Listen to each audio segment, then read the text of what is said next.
ولك الشكر شكرا شكرا لك الحمد حتى ترضى ولك الحمد إذا رضيت ولك الحمد بعد الرضا لك الحمد على نعمك العظيمة وآلائك الجسيمة حيث أنزلت إلينا خير كتبك وأرسلت إلينا أفضل رسلك وشرعت لنا أعظم شرائع دينك وجعلت لنا من خير أمة أخرجت للناس وأشهد أن لا إله إلا الله وحده لا شريك له جل عن الشبيه والكفء والمثيل والنظير وأشهد أن محمدا عبده ورسوله المبعوث رحمة للعالمين اللهم فصل وسلم على نبينا وحبيبنا ومولانا محمد وعلى آله الطيبين وعلى أزواجه أمهات المؤمنين الطاهرين وعلى أصحابه غر الميامين ومن تبعهم بإحسان إلى يوم الدين رب اشرح لي صدري ويسر لي أمري واحلل عقدة من لساني يفقهوا قولي رب زدني علما وارزقني فهما آمين يا رب العالمين أما بعد Ahibati fillah, a'azzani Allah wa iyyakum ajma'in. Segala puji beserta syukur hendaknya banyak kita panjatkan kepada Allah Subhanahu wa taala atas setiap limpahan nikmat yang luar biasa begitu besar kepada kita, atas setiap cucuran rahmat yang senantiasa tercucur deras kepada kita sehingga lebih lengkap. Pada malam yang penuh barakah ini kembali Allah Subhanahu wa taala memberikan kita kesempatan dan waktu luang untuk bisa sama-sama duduk di Masjid Al-Muttaqin ini dalam keadaan sehat wal afiyah.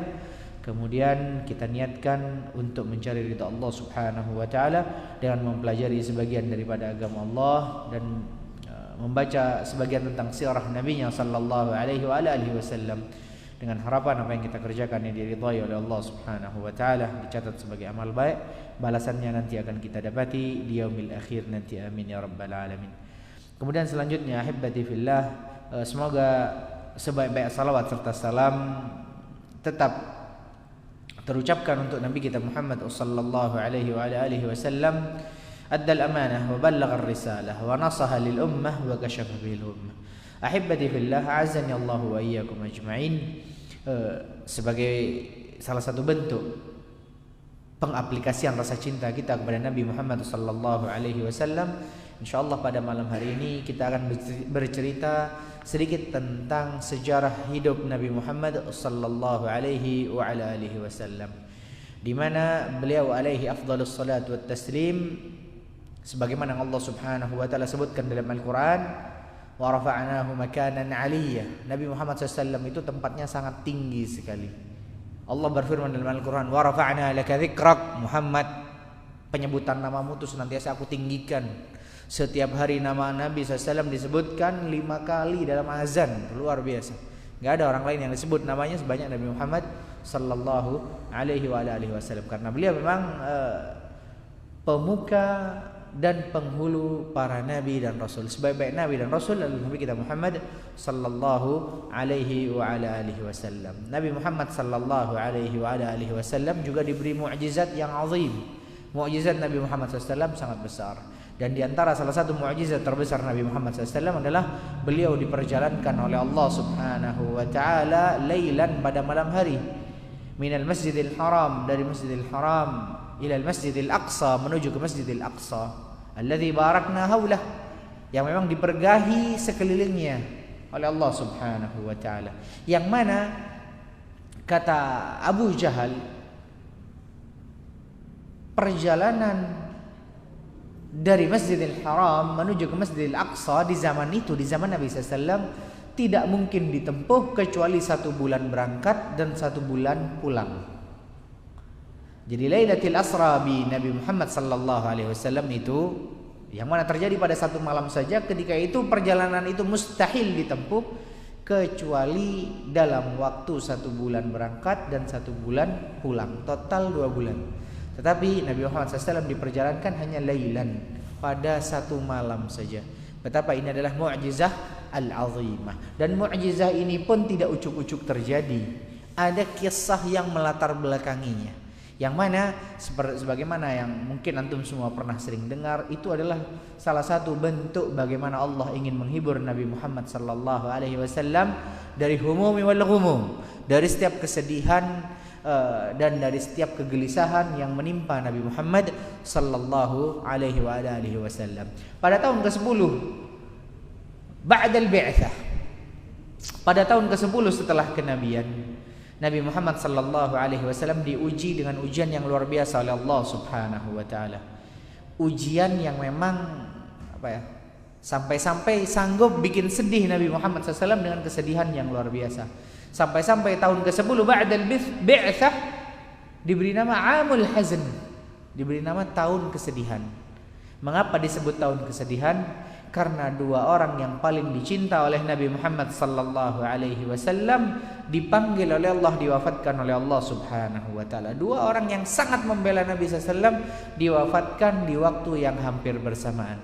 Pertama, Allah Subhanahu wa taala mewafatkan pamannya Abu Talib, yang mana sebagaimana kita tahu, Abu Talib adalah orang yang paling dan sangat membela Nabi sallallahu alaihi wasallam.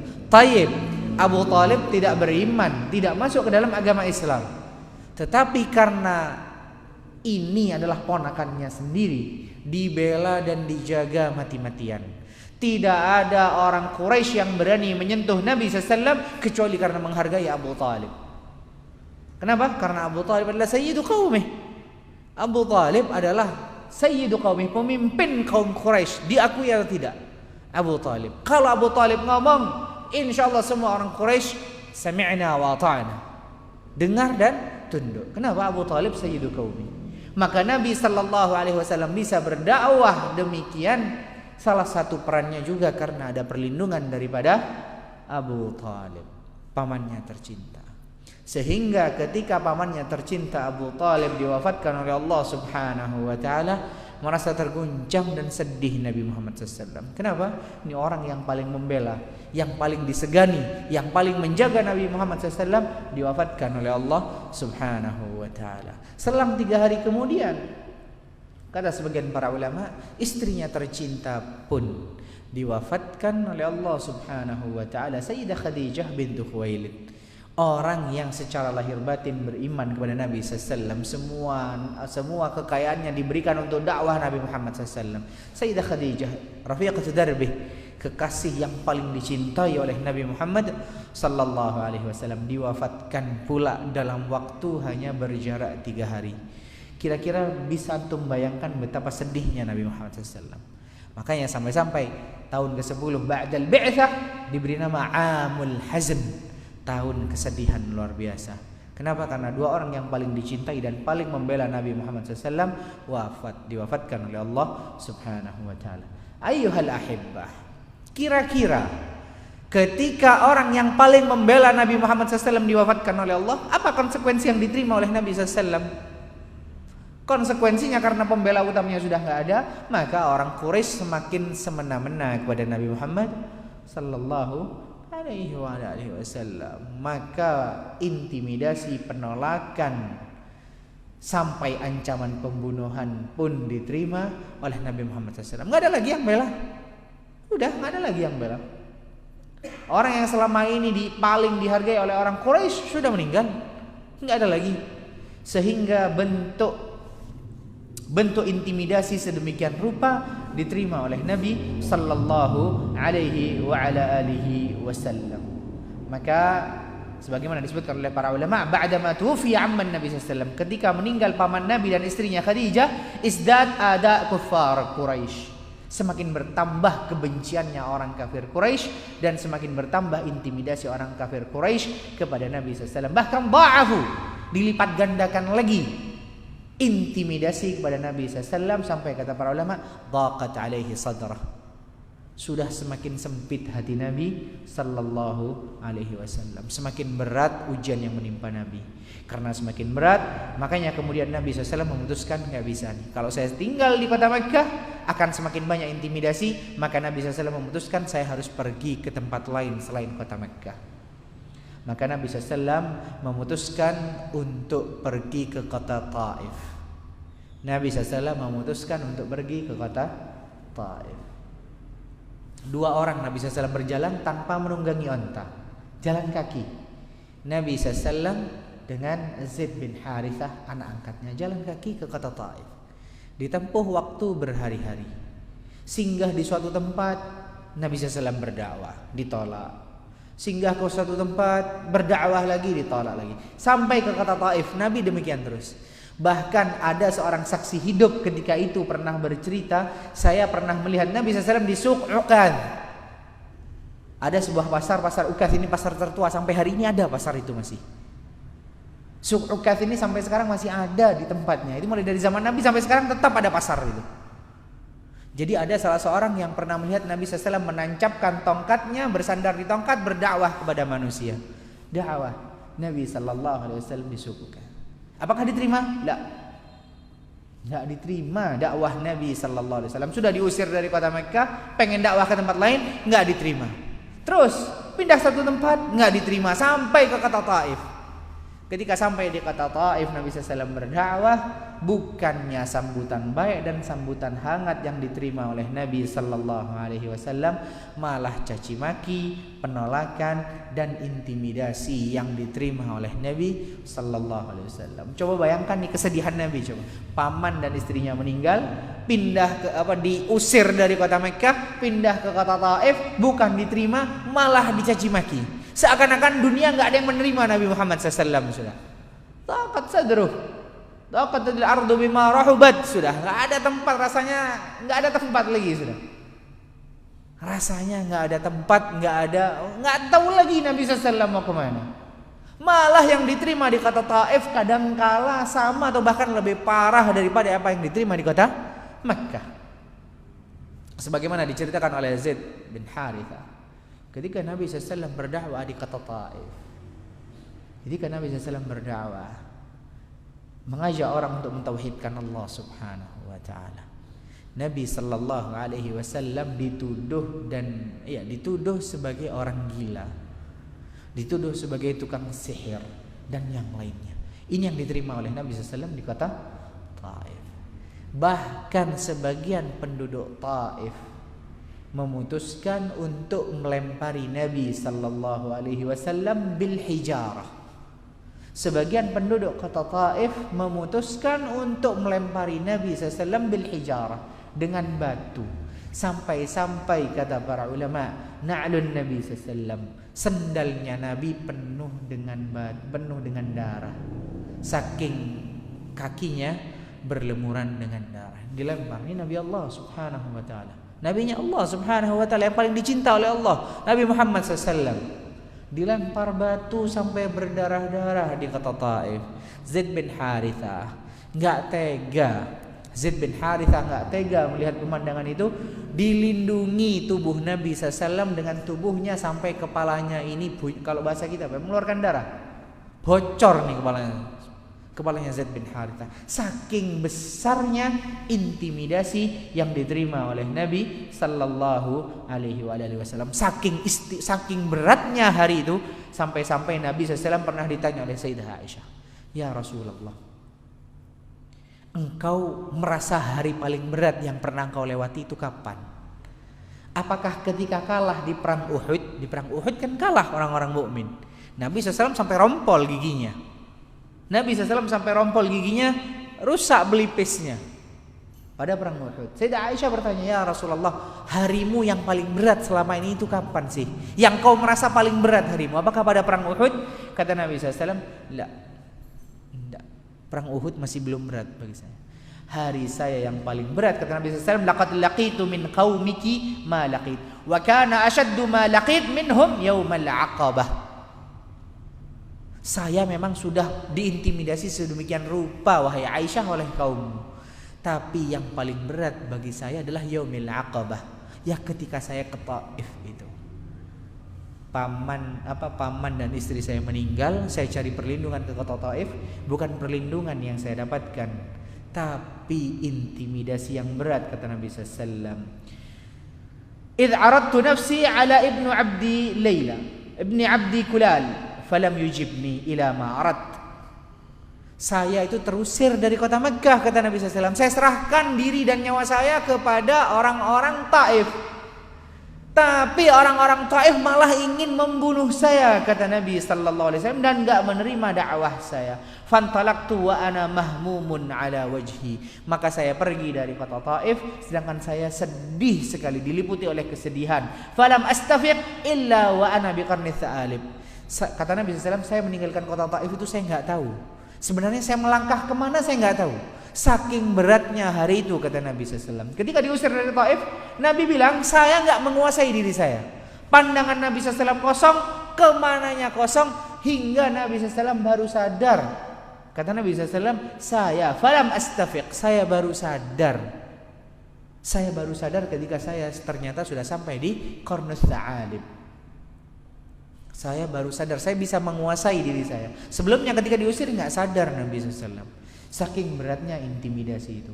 Saya baru sadar sampai ketika saya ada di Qarnus Tha'alib. Maka kemudian Nabi SAW, kata Nabi SAW, farafa'tu ra'si. Ini setelah Nabi SAW mengadu di kota Taif. Nabi SAW berdoa kepada Allah dengan doa yang sangat istimewa, yang pernah ana ceritakan di khutbatul Jum'ah kemarin. Nabi SAW bilang kepada Allah, Allahumma ashku ilaika dha'fa quwwati ya Allah. Saya mengadukan kepadamu lemahnya kekuatanku ya Allah, wa qillata hailati, dan sedikitnya usahaku ya Allah, wa hawani 'alan nas. Nabi SAW pokoknya mengadu kepada Allah.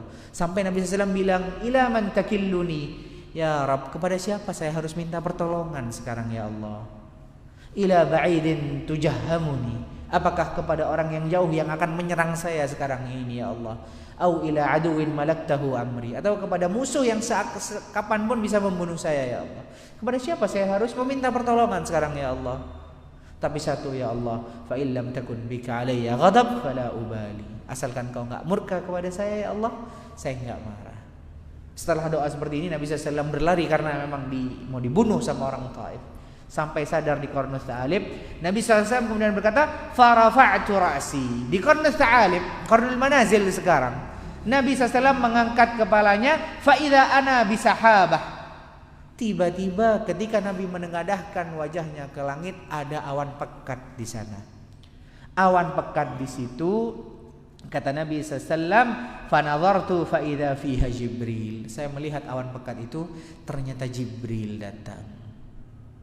Jibril datang, apa yang dilakukan oleh Jibril? Fanadhani faqal. Jibril memanggil saya kemudian berkata, innallaha qad sami'a qawla qaumika lak Muhammad. Allah melihat dan mendengar apa yang dilakukan kaummu terhadap dirimu. Kamu diusir, kamu dilempar batu, itu Allah tahu semua wahai Muhammad. Wa ma raddu alaik, dan apa yang dilakukan mereka kepadamu atasmu wahai Muhammad, semua Allah itu tahu dan melihat wahai Muhammad. Wa qad ba'atha ilaika malakal jibal. Muhammad, Allah sekarang memerintahkan malaikat penjaga gunung untuk menemui kamu. Lita'murah, perintah saja. Apa yang kau mau dari malaikat gunung ini, perintah wahai Muhammad. Allah utus nih malaikat gunung, wahai malaikat gunung, datang kepada Muhammad, penuhi apa yang diminta oleh Muhammad sallallahu alaihi wasallam. Fanadani malakul jibal, kata Nabi SAW, maka malaikat penjaga gunung datang, fasallama alai, kirim kemudian salam kepada Nabi SAW, summa qala, berkata malaikat gunung, ya Muhammad, faqala dzalika fi ma syi'ta. Muhammad, kata malaikat penjaga gunung, sekarang semua terserah kamu. Semua sekarang terserah kamu. In syi'ta an utbiqa alaihimul akhsyabain. Kalau engkau mau, saya mau angkat sekarang 2 gunung nih. Kalau kamu mau Muhammad, kau perintahkan saya angkat 2 buah gunung ini, saya timpakan kepada orang-orang di Taif, karena memang orang Taif ini sudah luar biasa. Ayyuhal ahibbah, kalau seandainya kita ada di posisi Nabi Muhammad SAW, dilempar batu, dicaci maki sampai berdarah-darah, diusir, kemudian datang malaikat penjaga gunung menawarkan diri, saya angkat 2 gunung lah, ini Semeru sama Gunung Raung, saya angkat, saya timpakan kepada orang-orang Taif. Kayak mana respon kita kira-kira? Kita mungkin langsung bilang, angkat wis Gunung Semeru, hancurkan sekalian, diusir. Tapi Nabi Muhammad sallallahu alaihi wasallam yang dipuji oleh Allah Subhanahu wa taala, wa innaka la'ala khuluqin azim, Nabi Muhammad tidak mengiyakan permintaan malaikat penjaga gunung. Apa jawaban Nabi SAW? La, bal arju an yukhrijallahu min aslabihim man ya'budullaha wahdah la yusyriku bihi syai'a. Enggak usah. Malah saya sekarang berdoa kepada Allah, ya Allah, mudah-mudahan ada dari keturunan orang-orang Taif itu orang-orang yang beribadah menyembah kepadamu dan gak mensekutukan engkau dengan sesuatu apapun juga. Ini yang diminta oleh Nabi Muhammad kepada Allah di depan malaikat penjaga gunung yang siap ngangkat 2 gunung tadi. betapa luar biasanya Nabi Muhammad sallallahu alaihi wasallam. Ini akhlak yang luar biasa. Nabi Muhammad SAW diusir dari kota Taif, memutuskan kembali ke kota